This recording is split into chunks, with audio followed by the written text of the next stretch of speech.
Hi guys, it's me Lax again, and today we have the finals matchup of the official ladder tournament. So hundreds of players signing up, only 32 or something qualified, and then it went into a bracket for the top 16 players, and here we are finally at the finals. A quick little background on my opponent. So his name is Vert, Vertex, Vert triple X, vertical triple X. He says he uses that because it sounds a little scarier. And I could kind of see it. Like you see those three X's and you're like, the fuck is wrong with this guy? And that might trip you out a little bit. But he's obviously a very good, a very strong Scarlet and Violet OU player. He won the first OST of this generation, so that means the first official Smogon tournament, which was like a 2,000 player single elimination best of three, and he dominated all the way to the finals and easily won that.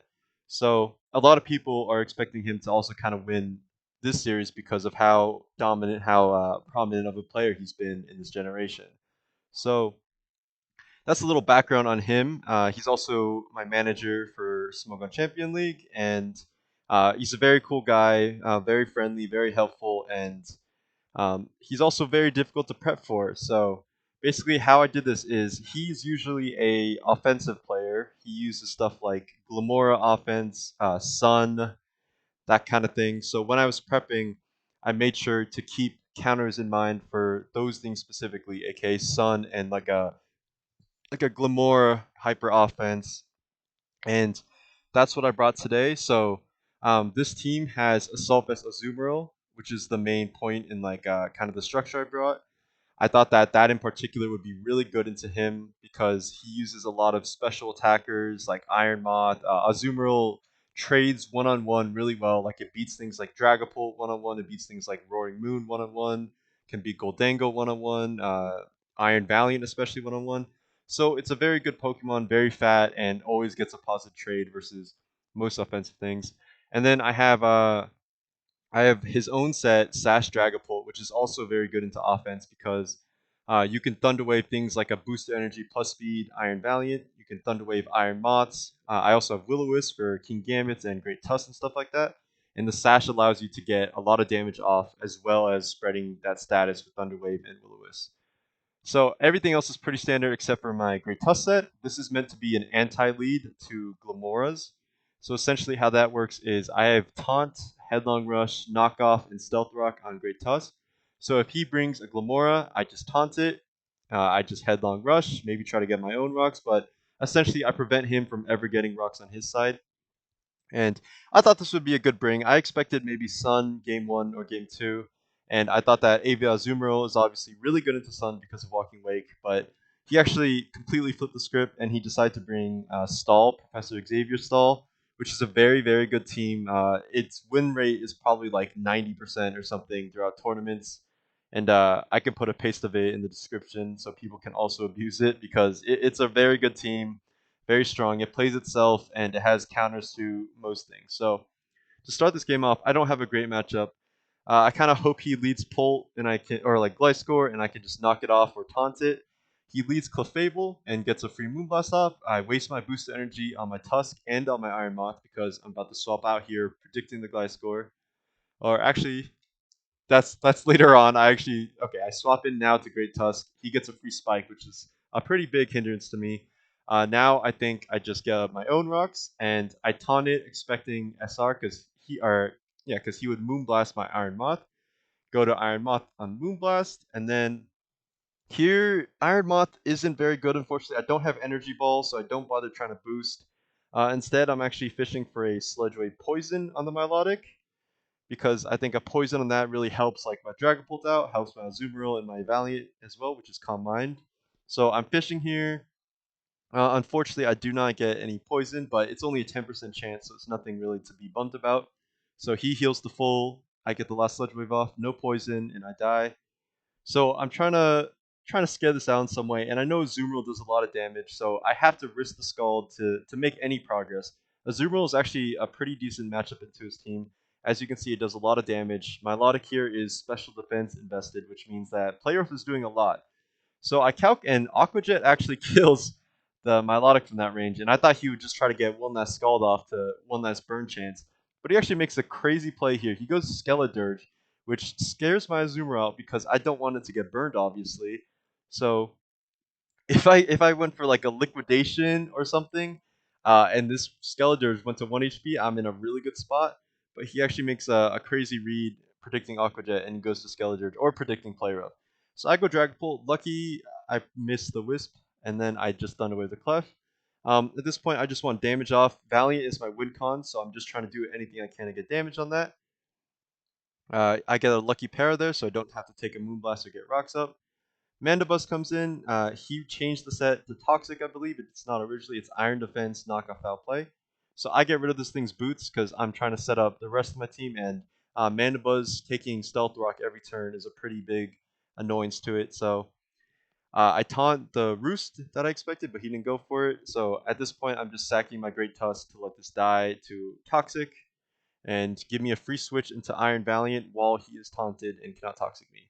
So I go Valiant, I click Calm Mind, and this is a pretty difficult turn because Gliscor can just Toxic me and then Protect stall me out, and that would be pretty bad. And on the other hand, if I taunt him on Toxic and he just goes for Earthquake, that's also pretty bad. So what I do here is actually I try to like I look at the rest of my team and I'm thinking, okay, nothing else has a beneficial Terra to me. So Azumarill Terra Steel, Dragapult is also Terra Steel or Fairy, I forget, and King Gambit is Terra Fairy.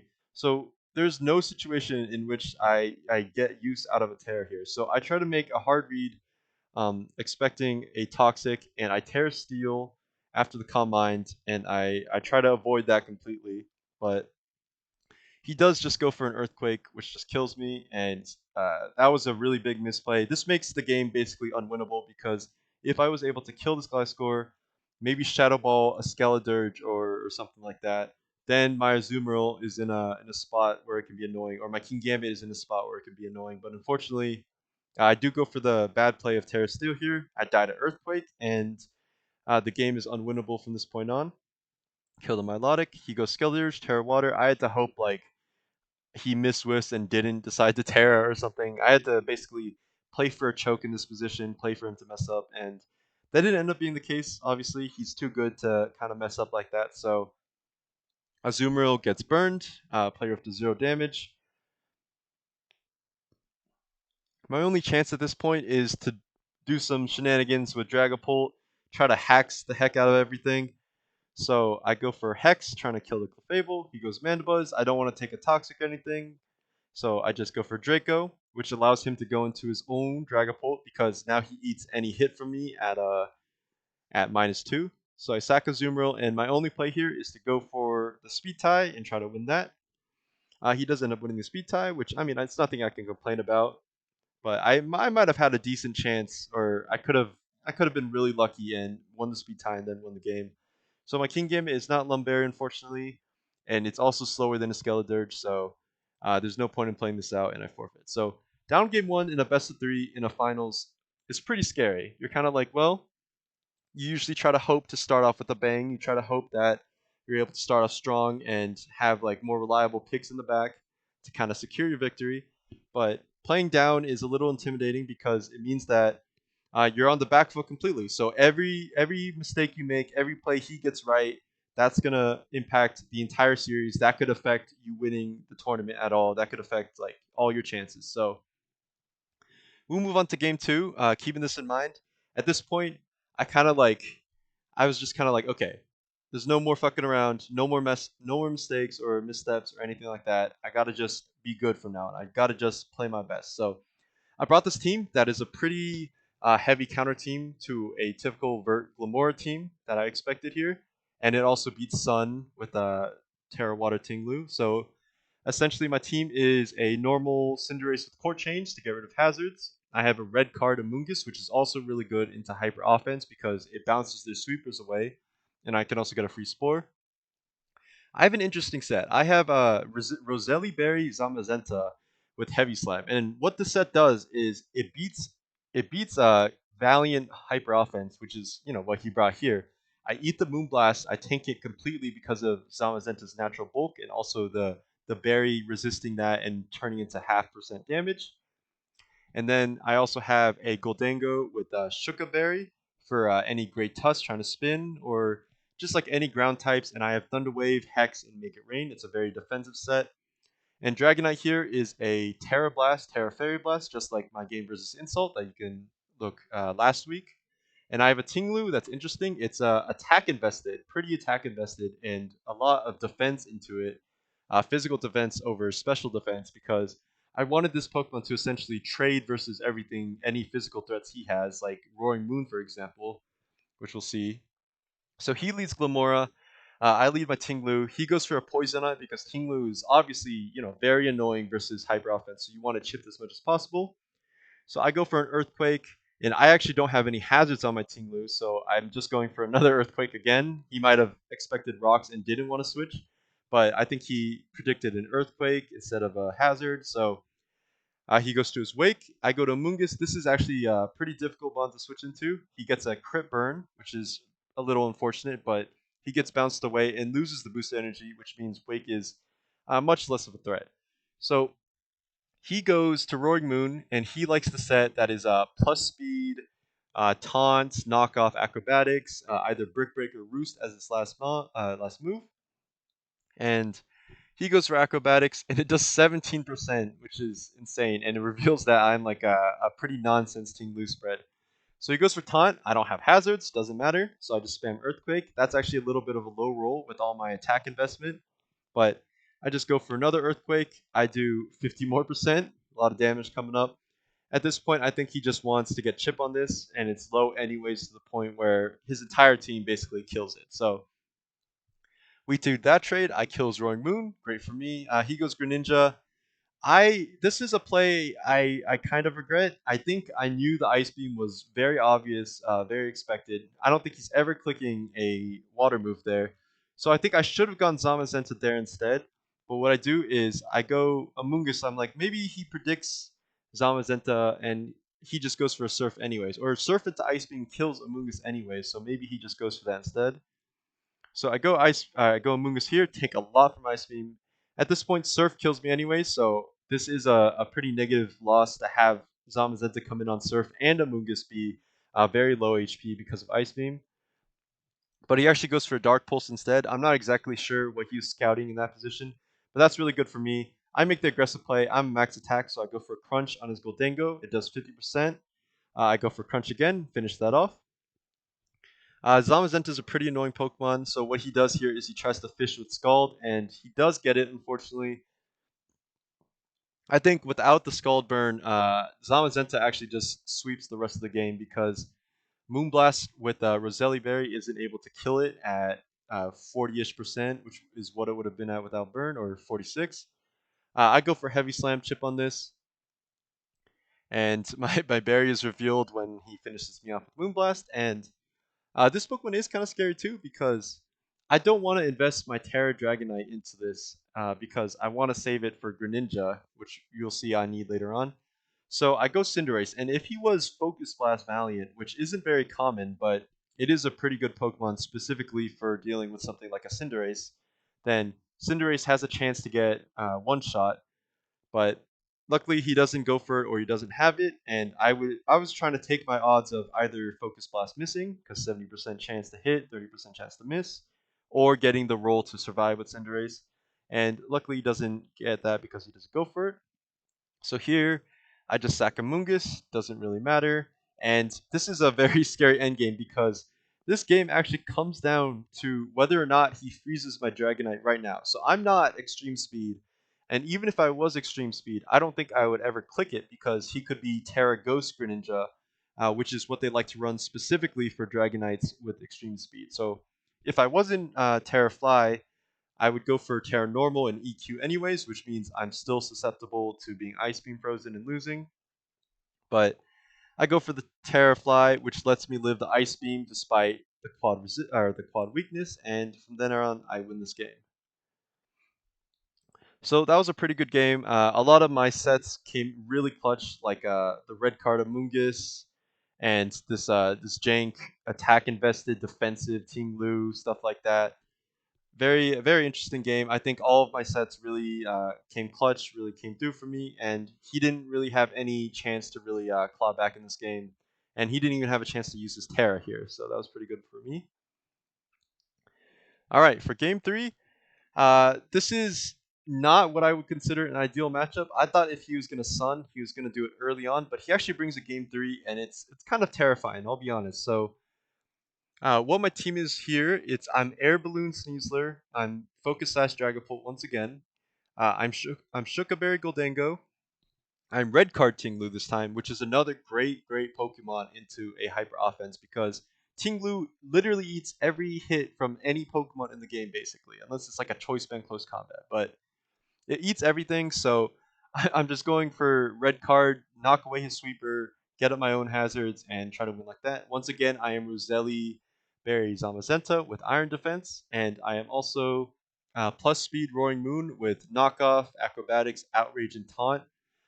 More like a breaker set, like not like it's gonna do a lot of damage, but it's gonna have a lot of utility. It's gonna knock a lot of boots from my Tinglu, and I picked Outrage on it because for Walking Wake, you don't one-shot it unless you're attack booster, and nobody runs Dragon Stab on Roaring Moon, so I thought it would be a nice surprise if he did bring Sun.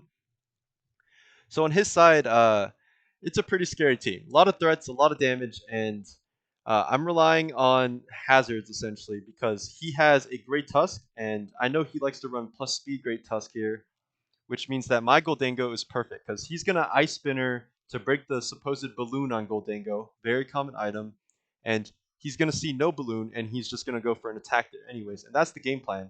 I let him think that my Goldango is just gonna die to a strong ground headlong rush, and my Sugar Berry comes in and I one shot the Great Tusk and hazards win me the game. That's basically my game plan. So Torkoal is a very obvious lead here. I just go Ting Lu, I threaten it with a 2-hit KO. I go for an Earthquake, so that would force him out. I just go for Stealth Rock here. He actually goes hard into Wake, revealing plus speed or plus special attack, which is actually a lot better for me than plus speed would be because plus speed can literally just 2-hit KO or one shot my entire team and outspeed my entire team besides Roaring Moon. So I'm really thankful that this is a max special attack, maybe a modest Wake instead of another set. So this is a bit of a scary position because something is still basically dying here or actually dying here. So I decide that my Dragapult is the most useless because I don't have any hazard control to bring my Sash back. He's gonna have plus speed from Sun for his Roaring Moon. He's gonna have Shadow Sneak for Ceruledge. He could be Scarf on Enamorus. I was thinking, okay, Dragapult's literally useless. He goes for a Hydro Steam. I eat that, and here I know I'm faster than him, and I'm expecting Enamorus to come in because I predict Enamorus because he doesn't want this to take a Draco because this Pokemon literally trades with my entire team basically. It's a hit from most of my team and can one-shot most of my team. So I'm not thinking he's going to sack this, and here's where he actually makes a really good play. I go for Thunder Wave predicting Enamorus because Thunder Wave into Hex can one-shot an Enamorus after Rocks. So that's my game plan. He actually stays in, going for another attack, and I get really lucky, really lucky here.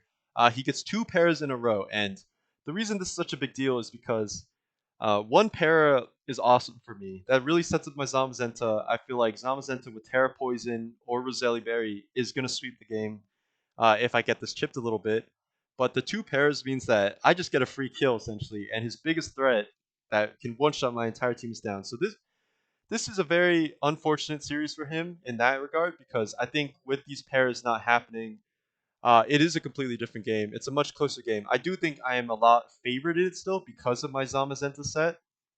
As Zamazenta is able to eat most hits from most things here, Iron Defense up and sweep, and Roselli Berry means that Heavy Slam one-shots Enamorus, and he's not able to one-shot me because of the Roselli Berry. So he goes Tusk here, and like I mentioned earlier, this is a free Goldango for me because I have Shukaberry. He doesn't see the balloon, and he goes for an attack here because it makes sense. Like you don't see Shukaberry isn't really a thing, and I get the kill on this Great Tusk, which means that my hazards stay up the whole game, and that means I see rocks on Enamorus, I see rocks on Torkoal, and Cerulege. All half of his team is affected by Stealth Rock with this knockout on the Great Tusk. So he goes Enamorus, and I'm thinking he Scarf. Moonblast, I think, killed me. I don't remember exactly what I calc, but I'm pretty sure it killed me. So I was just going to sack my Dragapult, which died to rocks anyways. And he predicts that and just goes for a sub. So I guess in hindsight, if I just spammed Make It Rain, Goldengo was basically a sack anyways. I might as well have just done that anyways, but it's fine. He goes sub, and like I said, I'm red carding Lu. So I'm just gonna go for an Earthquake on the red card because Earthquake hitting Torkoal means Torkoal's dead. Cerulege dead is a big plus for me if the red card brings that in. And also Chip onto Roaring Moon is always nice, and I'll always take that. So it does bring Torkoal, and I go for the EQ, get the kill on that. He goes to a Cerulege, and I believe he did use this team before. It's a Solar Blade set, so I assume it's Terra Grass or something like that. And I don't want this thing Swords Dancing on a EQ versus a Terra Grass. He gets weak armor. I'm screwed. That would really suck.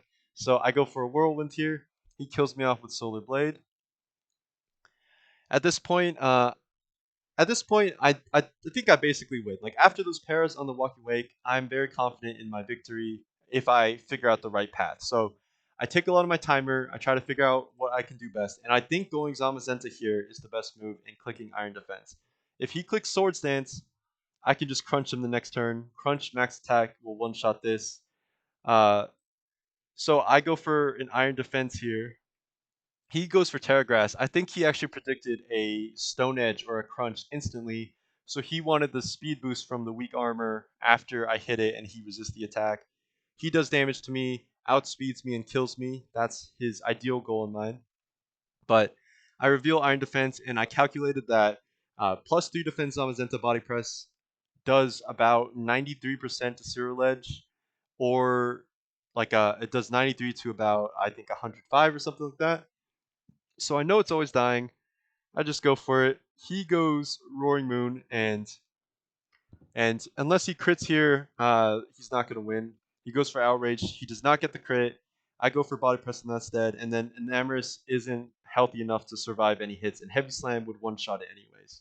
So that's GG's. I did win this tournament. It's my first individual tournament win basically since I started playing, and it's kind of a big deal to me. And I wrote about that in my post that I wrote up at following my victory. So I'm not gonna expand on that too much over here, but like this is Pokemon's a pretty cool game. It means a lot to a lot of people, and I think being able to win a tournament like this is a really good feeling. Despite like obviously getting pretty lucky versus the Walking Wake, changing the whole dynamic of the game. I still think my prep did end up giving me an upper hand here. Vert is still probably the best Scarlet Violet OU player on our website, and his knowledge for the game, his game sense, and the way he plays is just unmatched by a lot of people. But I think what I brought to the table is unique sets, trying new stuff, trying different things like Roselli Berry, Zamazenta, never used before. Shuka Berry, Goldango, very uncommon, if at all used in like the past year or so. And I think stuff like that is really what helped kind of propel me into this victory. And I just want to give a thanks to everybody that writes comments on the video saying, you got the finals, you're going to win this stuff. I really appreciate anyone that's ever cheered for me, anyone that's ever supported me.